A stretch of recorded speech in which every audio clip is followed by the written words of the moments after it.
Hello everyone, स्वागत है आप सभी का मेडिक्सा स्टडीज़ के ऑनलाइन प्लेटफॉर्म पे।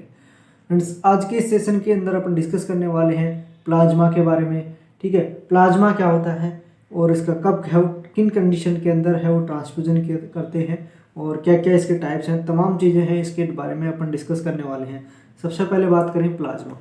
ठीक है, प्लाज्मा क्या होता है कि ब्लड का कंपोनेंट है जिसके अंदर है वो ब्लड सेल्स हैं वो एब्सेंट होती हैं। ठीक है, it is a blood component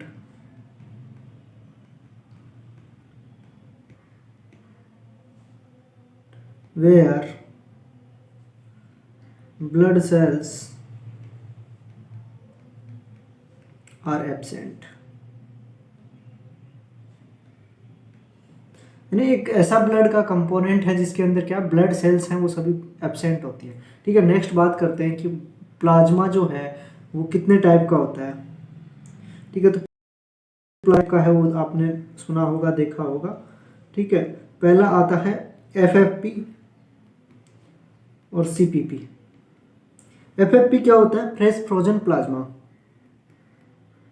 fresh frozen plasma. CPP क्या होता है? Cryo precipitate plasma. Cryo precipitate plasma, CPP और एफएफपी। नेक्स्ट बात करते हैं कि प्लाज्मा जो दोनों टाइप के प्लाज्मा हैं इनके अंदर डिफरेंसेस क्या क्या है और क्या क्या है इनके अंदर स्पेशल होता है, जिनको इनको दो भागों में है वो कैटेगराइज है वो किया गया है। एफएफपी की बात करें तो फ्रेश फ्रोजन नाम में है कि एक इसका स्टोरेज टेम्परेचर की बात करें तो -20 डिग्री पे है, इनको स्टोरेज किया जाता है क्योंकि एफएफपी के नाम में फ्रोजन है। फ्रोजन का मतलब फ्रीज यानी आइस है वो। नेक्स्ट बात कर लेते हैं कि इसके अंदर है वो क्या क्या अवेलेबल रहता है। ठीक है, present all clotting factors and plasma protein are present. यानी एफएफपी की बात करें तो एफएफपी में सभी प्रकार के जो क्लोटिंग फैक्टर्स हैं वो अवेलेबल रहते हैं और जो प्लाज्मा प्रोटीन्स हैं वो रहती है। नेक्स्ट बात करें सीपीपी। सबसे पहले बात करें तो सीपीपी को है वो क्या है, एफएफपी से फ्रेश फ्रोजन प्लाज्मा से ही है वो क्या किया जाता है, अलग किया जाता है। तो it prepared by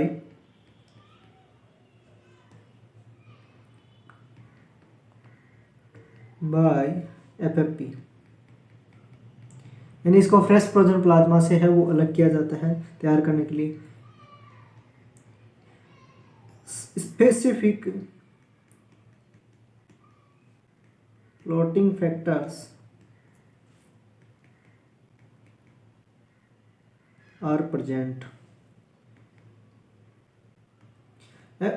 cryo precipitate के अंदर क्या है कि स्पेसिफिक जो क्लोटिंग फैक्टर्स हैं वो अवेलेबल रहते हैं और वहीं एफएफपी के अंदर सभी जो क्लोटिंग फैक्टर्स थे वो अवेलेबल थे।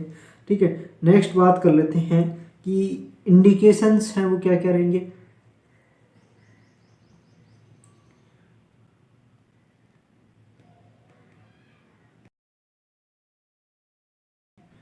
इंडिकेशन की अगर बात करें एफएफपी के इंडिकेशन की किन किन कंडीशन के अंदर है वो एफएफपी को है वो ट्रांसफ्यूज किया जा सकता है। तो एफएफपी की अगर बात करें तो एफएफपी के अंदर है वो सबसे पहले बात करें deficiency of clotting factor.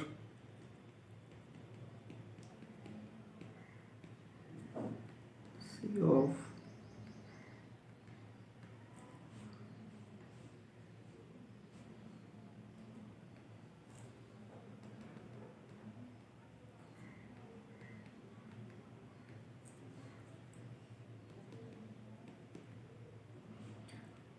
Clotting factors की कमी के अंदर है वो क्या किया जा सकता है, एफएफपी को ट्रांसफ्यूज किया जाता है। ठीक है, नेक्स्ट बात करें कि अगर प्लाज्मा प्रोटीन्स जैसे एल्ब्यूमिन की कमी हो गई, ठीक है, तो एल्ब्यूमिन की कमी होगी तो क्या होगा, उसके वजह से जो बॉडी के अंदर वो देखने को मिलेगा एडिमा। और जो फर्स्ट साइन आता है ऑनकोटिक डेफिशिएंसी का या एल्ब्यूमिन डेफिशिएंसी का तो वो आता है periorbital oedema. Deficiency of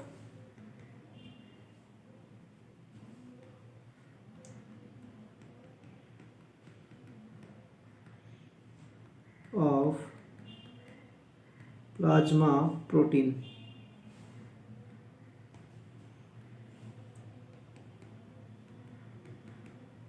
जैसे कि एल्बुमिन। एल्बुमिन की कमी है तब भी अपन क्या करेंगे, एफएफपी को ट्रांसफ्यूज करेंगे। नेक्स्ट बात करते हैं और क्या क्या इसके इंडिकेशंस हैं वो देखने को मिलेंगे। तो उसमें देखने को मिलेगा to increase blood volume,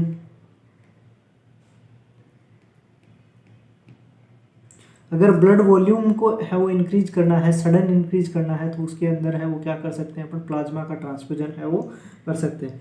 next इधर बात करें कि क्रायो प्रिसिपिटेट के क्या क्या इंडिकेशंस हैं वो आपको देखने को मिलेंगे।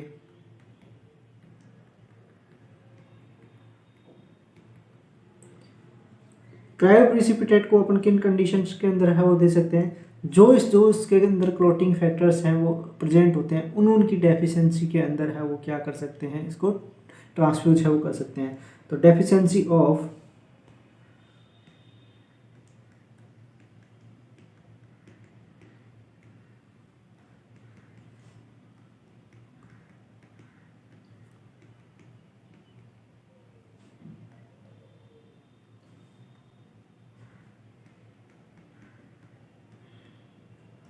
यानी कि क्लोटिंग फैक्टर अगर 8 की कमी है तो भी है वो अपन क्या कर सकते हैं, क्रायोप्रिसिपिटेट को है वो ट्रांसफ्यूज कर सकते हैं। और क्लोटिंग फैक्टर 8 की कमी को है वो क्या कहते हैं अपन, हीमोफीलिया।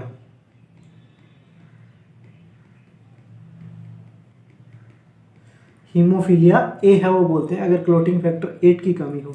और क्या क्या इंडिकेशंस हैं वो आपको देखने को मिलेंगे, डेफिशिएंसी ऑफ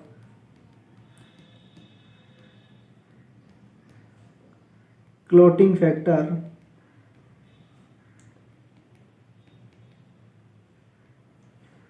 1 की डेफिशिएंसी,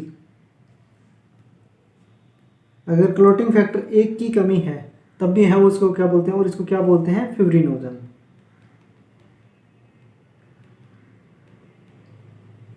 फिब्रिनोजन है वो बोलते हैं। नेक्स्ट बात करें और क्या इसके इंडिकेशन देखने को मिलेंगे, डेफिशिएंसी ऑफ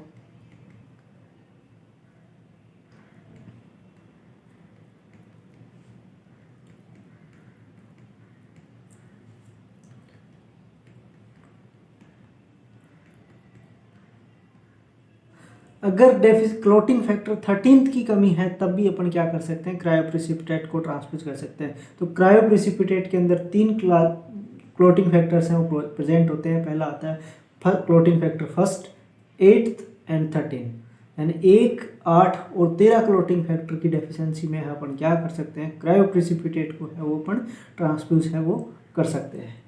नेक्स्ट बात करते हैं कि जो इनका स्टोरेज टेम्परेचर है वो क्या देखने को मिलेगा।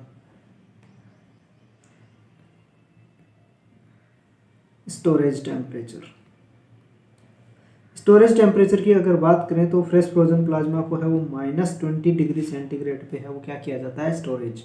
और वही बात अगर यहाँ पे करें सीपीपी की तो इसको भी है वो स्टोरेज टाइम है वो इसका देखने को मिलेगा, टेम्परेचर है वो आपको देखने को मिलेगा, वो देखने को मिलेगा -20 डिग्री।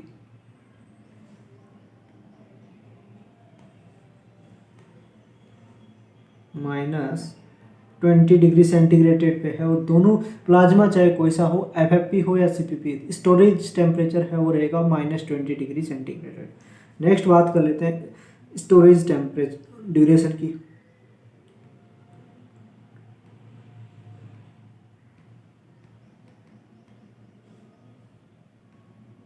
स्टोरेज ड्यूरेशन की अगर बात करें तो स्टोरेज ड्यूरेशन है वो 1 ईयर तक है वो इसको स्टोरेज कर सकते हैं। और वहीं बात करें क्रायोप्रिसिपिटेट की तो इसका भी है वो स्टोरेज कब तक कर सकते हैं,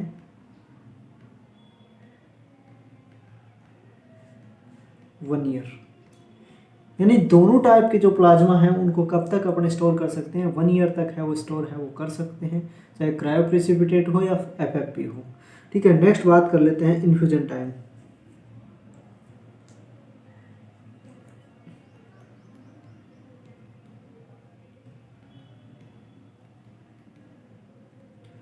अगर इन्फ्यूजन टाइम की बात करें तो फ्रेश फ्रोजन प्लाज्मा की जो है वो इसको इन्फ्यूज करते हैं, वो करते हैं कितना टाइम में, 1.5 से 2 घंटे के अंदर है वो इसको ट्रांसफ्यूज कर सकते हैं। और बात करें सीपीपी की, क्रायो प्रेसिपिटेट की, तो इसको ड्यूरेशन होता है, इन्फ्यूजन ड्यूरेशन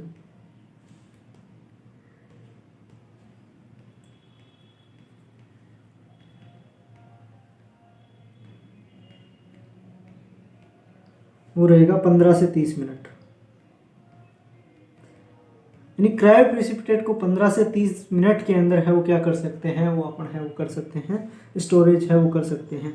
ठीक है, नेक्स्ट बात कर लेते हैं वो, तो ये था प्लाज्मा। ठीक है, प्लाज्मा की अगर बात करें तो प्लाज्मा के अंदर क्या क्या इंडिकेशंस हैं। ठीक है, प्लाज्मा 2 टाइप के होते हैं, एक होता है fresh frozen plasma, second one होता है क्रायो प्रेसिपिटेट प्लाज्मा। ठीक है, क्रायो प्रेसिपिटेट की बात करें तो उसके अंदर क्लोटिंग फैक्टर 1, 8 और 13 है वो अवेलेबल होते हैं। और एफएफपी की बात करें तो एफएफपी के अंदर सभी क्लोटिंग फैक्टर्स और जो भी प्लाज्मा प्रोटीन्स हैं वो सभी हैं वो अवेलेबल रहती हैं, प्रेजेंट रहती हैं। ठीक है, तो ये हो गया प्लाज्मा के जो टाइप्स हैं। नेक्स्ट बात कर लेते हैं इंडिकेशंस। तो इंडिकेशंस की अगर सीपीपी की बात करें, क्रायो प्रेसिपिटेट के अंदर जो क्लोटिंग फैक्टर उसके अंदर प्रेजेंट है उनकी डेफिशिएंसीज हैं, तो अपन क्या कर सकते हैं, क्रायो प्रेसिपिटेट को ट्रांसफ्यूज कर सकते हैं। और अगर एफएफपी की फ्रेश फ्रोजन प्लाज्मा की बात करें तो किसी भी प्रकार का अगर कोई क्लोटिंग फैक्टर है वो अवेलेबल डेफिशिएंसीज है तो उनकी में क्या कर सकते हैं, फ्रेश फ्रोजन प्लाज्मा को है वो ट्रांसफ्यूज कर सकते हैं। या फिर कोई सडन है वो ब्लड वॉल्यूम को है वो बढ़ाना हो, या फिर एल्बुमिन की कमी हो जाए बॉडी के अंदर, तब भी है वो अपन क्या कर सकते हैं, प्लाज्मा को है वो फ्रेश फ्रोजन प्लाज्मा को है वो ट्रांसफ्यूज है वो कर सकते हैं। नेक्स्ट बात कर लेते हैं जो अपना नेट एक तो कंपोनेंट है वो और बचा हुआ है, उसको अपन बोलते हैं डब्ल्यूबीसी।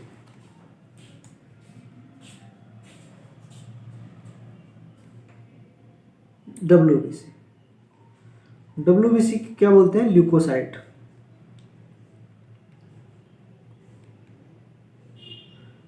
ल्यूकोसाइट्स।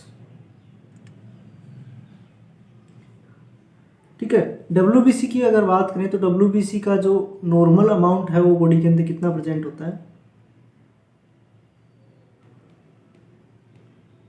नॉर्मल नंबर है वो कितना देखने को मिलेगा, 4000 to 11,000। ठीक है, नेक्स्ट बात करते हैं कि क्या डब्ल्यूबीसी के क्या क्या फंक्शंस होते हैं।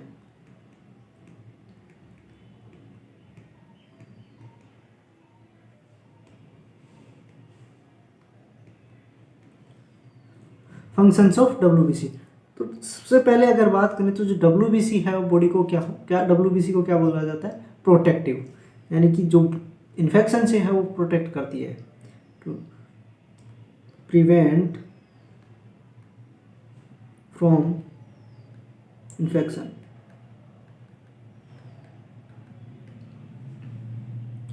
और क्या काम है डब्ल्यूबीसी का, to increase immunity of body.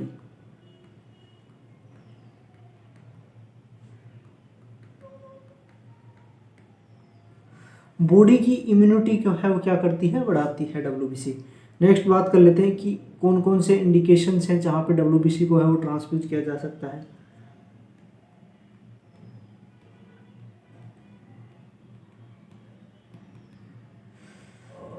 कहाँ है वो डब्ल्यूबीसी को अपन ट्रांसफ्यूज है वो करेंगे, यानी कि बॉडी के अंदर डब्ल्यूबीसी की कमी है। ठीक है, जैसे कि न्यूट्रोपिनिया है, ल्यूकोपिनिया है, या फिर कोई भी एंटीबायोटिक्स है वो इफेक्टिव नहीं है, तब अपन क्या करते हैं, डब्ल्यूबीसी का ट्रांसफ्यूजन करते हैं।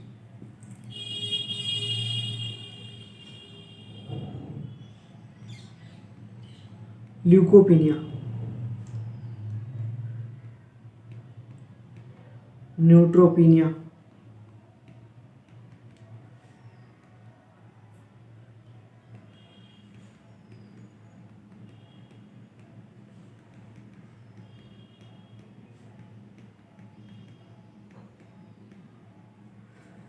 यानी कि एंटीबायोटिक्स हैं वो काम नहीं कर रही, या फिर बोलेंगे अपन न्यूट्रोपिनिया है, यानी कि न्यूट्रोफिल्स की है वो कमी हो गई, या फिर ल्यूकोसाइट्स की हो या डब्ल्यूबीसी के बॉडी के अंदर कमी है, तब अपन क्या करते हैं, डब्ल्यूबीसी का है वो ट्रांसफ्यूजन है वो करते हैं। ठीक है, नेक्स्ट बात कर लेते हैं कि ल्यूकोपीनिया एंड न्यूट्रोफीनिया के पेशेंट की क्या नर्सिंग केयर करेंगे? नर्सिंग केयर, पहला अगर बात करें तो वो रहेगा आपका prevent from infection.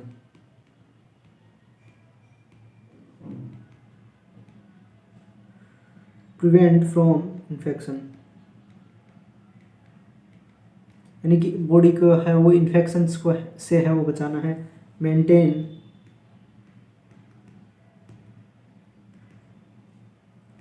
Hand hygiene,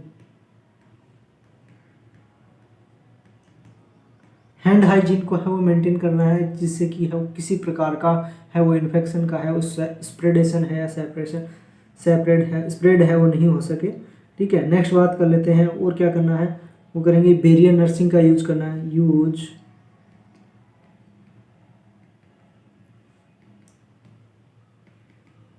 barrier nursing, ठीक है। और क्या है वो अपने यूज करेंगे, यानी कि किसी प्रकार का है वो इन्फेक्शन से है वो प्रोटेक्ट करना है। बॉडी के अंदर पास भी है वो इन्फेक्शन से है वो सेपरेट है वो, अगर पेशेंट एडमिट है तो उसको है वो कि डिफरेंट वार्ड के अंदर है वो अपने है वो एडमिट कर सकते हैं, जहाँ पे है वो इन्फेक्शन के चांसेज हैं वो क्या हो, मिनिमाइज हैं वो हो सकते हो।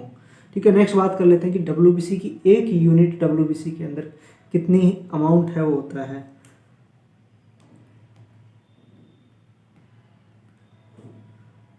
Amount of WBC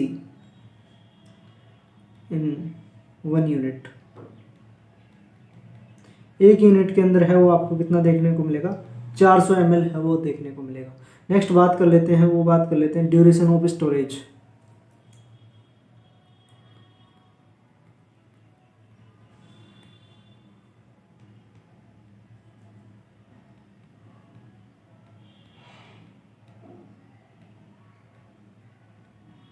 duration of storage यानी कब तक है वो स्टोरेज कर सकते हैं WBC को, तो 13 दिन तक है वो इसको स्टोरेज कर सकते हैं। 13 डेज तक है वो यहाँ पर क्या कर सकते हैं, WBC को है वो स्टोर कर सकते हैं। नेक्स्ट बात करें स्टोरेज टेम्परेचर की, तो स्टोरेज टेम्परेचर है वो क्या रहेगा, जो कि RBCs का था या फिर जो इंडियन कोल्ड टेम्परेचर का टेम्परेचर है वही अपने है वो स्टोर करेंगे, और वो कितना है 2 to 8 डिग्री सेंटीग्रेड।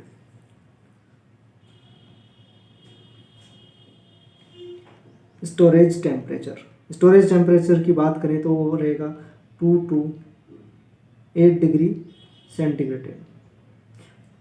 ठीक है, नेक्स्ट बात कर लेते हैं, वह बात कर लेते हैं ट्रांसफ्यूजन टाइम। WBC का ट्रांसफ्यूजन टाइम है वो कितना रहेगा,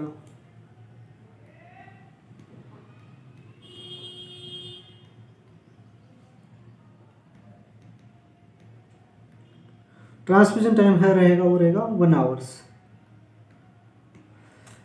यानी कि जो WBC है उसको अपन है वो ट्रांसफ्यूजन करने के लिए है वो 1 घंटे का है समय है वो ले सकते हैं। 1 घंटे के अंदर है वो अपने को WBC को है वो ट्रांसफ़र कर फ्यूज करते हैं। और प्लाज्मा की बात करें तो प्लाज्मा के अंदर CPP को 15 से 30 मिनट में और FFP को है वो अपन 1.5 से 2 घंटे में ट्रांसफ्यूज करते हैं। वहीं अगर प्लेटलेट की बात करें तो प्लेटलेट को 15 से 30 मिनट के अंदर है वो करते हैं अपन ट्रांसफ्यूज। और वहीं RBCs की बात करें तो RBC को है अपन करते हैं 2 से 4 घंटे के अंदर, ऑन एंड एवरेज 3 घंटे के अंदर है वो RBC को अपन ट्रांसफ्यूज है वो करते हैं।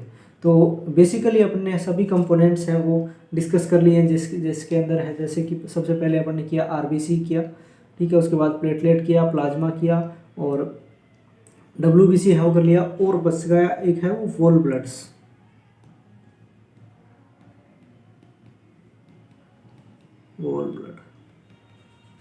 वॉल ब्लड किसको बोलते हैं, यानी जिसके अंदर सभी प्रकार के कंपोनेंट्स हैं वो अवेलेबल रहे, जैसे कि RBC WBC सभी प्लेटलेट्स हैं प्लाज्माज हैं वो सभी जिसके अंदर प्रेजेंट है उसको बोलते हैं अपन वॉल ब्लड।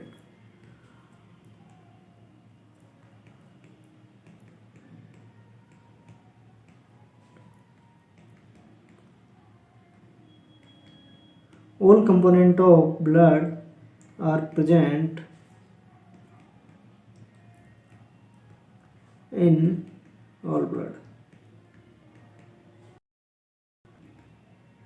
यानी कि वॉल ब्लड के अंदर है वो कितने सभी प्रकार के जो हैं वो बॉडी के प्लेटलेट ब्लड सेल्स हैं और प्लाज्माज हैं वो अवेलेबल रहते हैं। ठीक है, नेक्स्ट बात कर लेते हैं कि होल ब्लड की एक यूनिट के अंदर कितना रहता है। तो एक यूनिट की बात करें,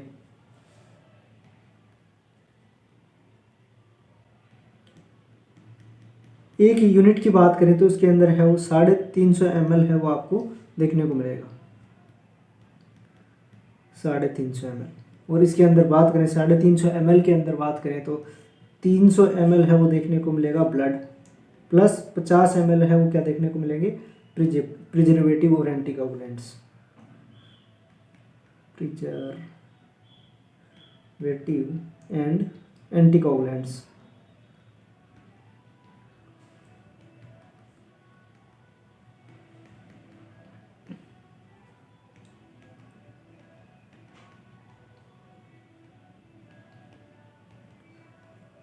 ये है वो आपको देखने को मिलेंगे एक यूनिट ब्लड के अंदर। आपने अगर बेसिकली कभी ब्लड बैग है वो देखा है तो उसके अंदर पहले से ही है वो एक फ्लूइड है वो रहता है, तो वो क्या रहता है, उसके अंदर एंटीकोगुलेंट्स होते हैं और जो प्रिजर्वेटिव्स हैं वो है उसके अंदर होते हैं, और डेक्सट्रोज होता है जिससे कि है वो और ब्लड का है वो लाइफ स्पान है वो बढ़ाया जा सके।